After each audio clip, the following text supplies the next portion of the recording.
Hi friends, my name is Manish और स्वागत करता हूँ आप सभी का मेरे चैनल पर।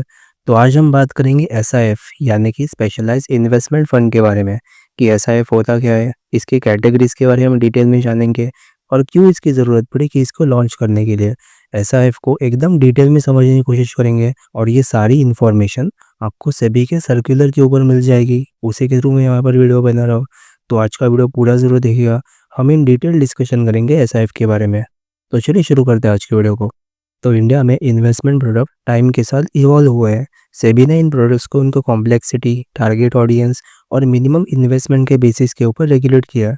म्यूचुअल फंड सबके लिए एक्सेसिबल होता है, यानी कि retail investors, high net worth individual सबके लिए म्यूचुअल फंड एक्सेसिबल है। लेकिन portfolio management services, alternative investment fund, इन्हें थोड़ा सोफेस्टिकेटेड और फ्लेक्सिबल इन्वेस्टमेंट कहा जाता है, जो कि सिर्फ हाई नेटवर्क इन्वेस्टर्स के लिए एप्लीकेबल है। अगर आप यहाँ पर और डिटेल में जानना चाहते हो कि पीएमएस और एआईएफ क्या होता है, तो ये वीडियो खत्म होने के बाद आप डिस्क्रिप्शन में जाकर हमारे प्रीवियस वीडियो भी चेकआउट कर सकते हो। अब यहाँ पर दिक्कत ये आती है मेनली कि म्यूचुअल फंड में आप देख सकते हो कि गैप काफ़ी कम है, यानी कि म्यूचुअल फंड में आप कम इन्वेस्टमेंट से भी स्टार्ट कर सकते हो। लेकिन पीएमएस में इन्वेस्टमेंट काफ़ी ज़्यादा होती है, यानी कि 50 लाख तक। अगर आपको पोर्टफोलियो मैनेजमेंट सर्विसेज में इन्वेस्ट करना है तो उसका मिनिमम कैपिटल डिप्लॉयड होना चाहिए 50 लाख। और एआईएफ यानी कि अल्टरनेटिव इन्वेस्टमेंट फंड्स के अंदर आपको इन्वेस्ट करना है तो मिनिमम कैपिटल डिप्लॉयड होनी चाहिए 1 करोड़ तक। अब इन दोनों के बीच में गैप काफ़ी ज़्यादा है, लेकिन म्यूचुअल फंड के पास आपकी फ्लेक्सिबिलिटी कम होती है, यानी कि आप ये नहीं डिसाइड कर सकते कि फ़ंड मैनेजर कहाँ इन्वेस्ट करो। हालांकि आपको म्यूचुअल फंड के अंदर काफ़ी सारे अल्टरनेटिव ऑप्शंस मिल जाते हैं हर एक कैटेगरी के अंदर, लेकिन फिर भी आप डायरेक्टली ये डिसाइड नहीं कर सकते कि फ़ंड मैनेजर को कहाँ इन्वेस्ट करना है। लेकिन पीएमएस और एआईएफ इन दोनों के अंदर ऐसा नहीं है। आप इसमें फंड मैनेजर को गाइड कर सकते हो कि आपको यहाँ पर कहाँ पर इन्वेस्टमेंट करनी होती है। अब इन दोनों के बीच में गैप को कम करने के लिए सेबी ने एक नया इन्वेस्टमेंट ऑप्शन ओपन किया है, जो कि एसआईएफ यानी कि स्पेशलाइज्ड इन्वेस्टमेंट फंड। अब इसमें थोड़ी सी फ्लेक्सिबिलिटी आपको मिल सकती है कि डेरिवेटिव्स के अंदर एक्सपोजर होता है, जैसे कि हम आगे बात करेंगे इसी कैटेगरीज के बारे में भी। लेकिन यहाँ पर मिनिमम इन्वेस्टमेंट रखा गया है 10 लाख, यानी कि 10 लाख रुपीज़ का आपको मिनिमम कैपिटल डिप्लॉय करना चाहिए अगर आपको एसआईएफ में इन्वेस्ट करना है। तो अब हम बात कर लेते हैं कि एसआईएफ होता क्या है।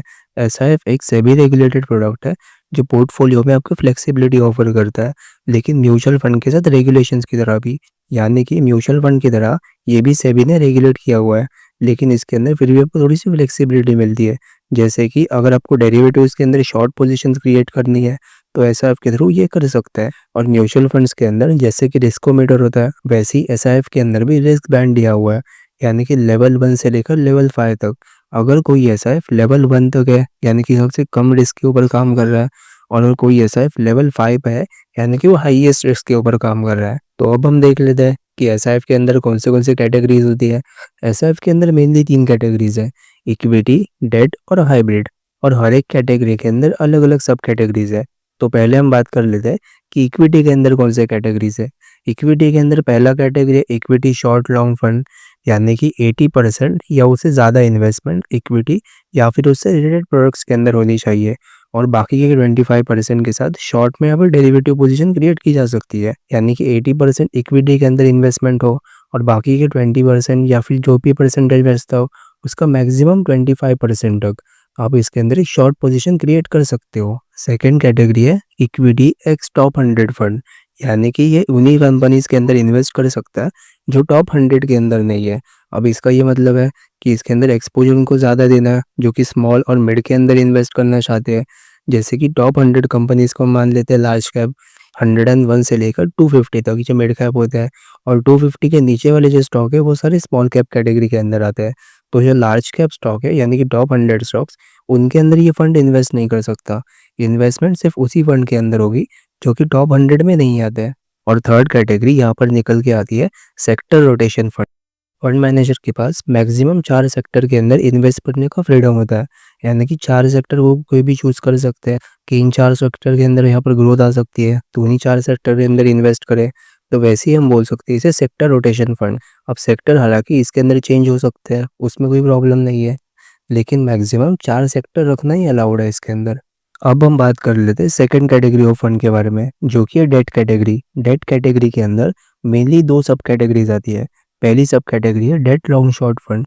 जैसे कि हम इक्विटी के अंदर बात कर चुके हैं कि एक इक्विटी के अंदर इन्वेस्टमेंट होती है और डेरिवेटिव्स के थ्रू शॉर्ट पोजीशन क्रिएट की जा सकती है।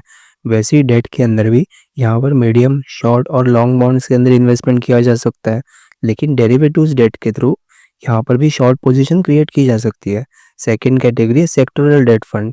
एटलीस्ट 2 सेक्टर कवर करता हो, एक सेक्टर में मैक्सिमम 75% या उससे ज़्यादा एक्सपोजर ना हो, उसे हम बोल सकते हैं सेक्टोरल डेट फंड। यानी कि कोई भी फंड 2 सेक्टर या उससे ज़्यादा सेक्टर के अंदर इन्वेस्ट करता हो डेट के थ्रू, तो उसे हम कैटेगरी में बोल सकते हैं सेक्टोरल डेट फंड। और नियरली हर एक सेक्टर के अंदर 75% या उससे कम एक्सपोजर हो, तभी वो सेक्टोरल डेट फंड के अंदर आ सकता है। अब हम बात कर लेते हैं थर्ड और सबसे इम्पोर्टेंट कैटेगरी के बारे में, यानी कि हाइब्रिड इन्वेस्टमेंट। अगर आप यहाँ पर ऑलराउंडर पोर्टफोलियो चाहते हो तो हाइब्रिड लॉन्ग शॉर्ट फंड एक परफेक्ट ऑप्शन हो सकता है। हाइब्रिड लॉन्ग शॉर्ट फंड के अंदर पहली कैटेगरी है एक्टिव एसेट एलोकेटेड फंड, यानी कि ये equity, debt, real estate investment trust यानी कि रीट्स, कमोडिटीज, इन सब के अंदर इन्वेस्ट कर सकता है।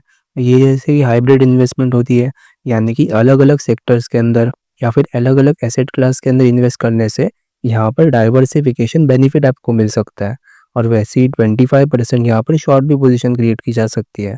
तो म्यूचुअल फंड के अंदर भी आपको मल्टी एसेट एलोकेशन फंड का ऑप्शन मिल सकता था, लेकिन यहाँ पर 25% जो शॉर्ट पोजीशन क्रिएट की जा सकती है, उससे आपको थोड़ा सा एडवांटेज भी यहाँ पर मिल सकता है। और सेकेंड कैटेगरी के अंदर है हाइब्रिड लॉन्ग शॉर्ट फंड, जिसमें 25% इक्विटी और 25% डेट, ये मिनिमम रिक्वायरमेंट होनी चाहिए। बाकी टैक्टिकल शॉर्टिंग भी अलाउड है, यानी कि अगर कोई फंड मैनेजर ये डिसाइड करता है कि यहाँ से इक्विटी एक अंडर परफॉर्म कर सकती है, एक बियर फेज यहाँ से स्टार्ट हो सकता है, तो टैक्टिकल शॉर्टिंग या फिर शॉर्ट करना इंडेक्स को, ये चीज़ें भी फंड मैनेजर के पास ऑप्शन अवेलेबल हो सकता है। तो दोस्तों, एसआईएफ एक ऐसा प्रोडक्ट है जिसमें म्यूचुअल फंड की तरह रेगुलेशंस भी है, पीएमएस की तरह थोड़ी सी फ्लेक्सिबिलिटी भी आपको मिल सकती है और डेरिवेटिव्स के अंदर एक्सपोजर भी आपको मिलता है।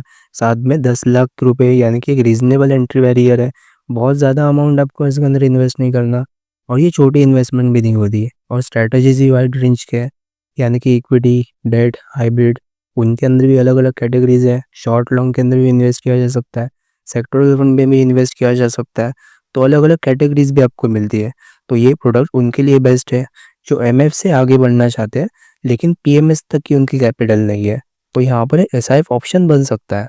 तो अगर आपको आज का वीडियो इन्फॉर्मेटिव लगा हो तो इसे लाइक एंड शेयर ज़रूर कीजिएगा और हमारे चैनल को भी सब्सक्राइब कर लीजिएगा। प्लस अगर आप म्यूचुअल फंड में इन्वेस्ट करना चाहते हो या फिर टर्म इंश्योरेंस और हेल्थ इंश्योरेंस परचेज करना चाहते हो, तो डिस्क्रिप्शन में दी हुई व्हाट्सएप लिंक से आप मुझे डायरेक्टली मैसेज कर सकते हो। तो मिलते हैं अगले वीडियो में, तब तक के लिए गुड बाय।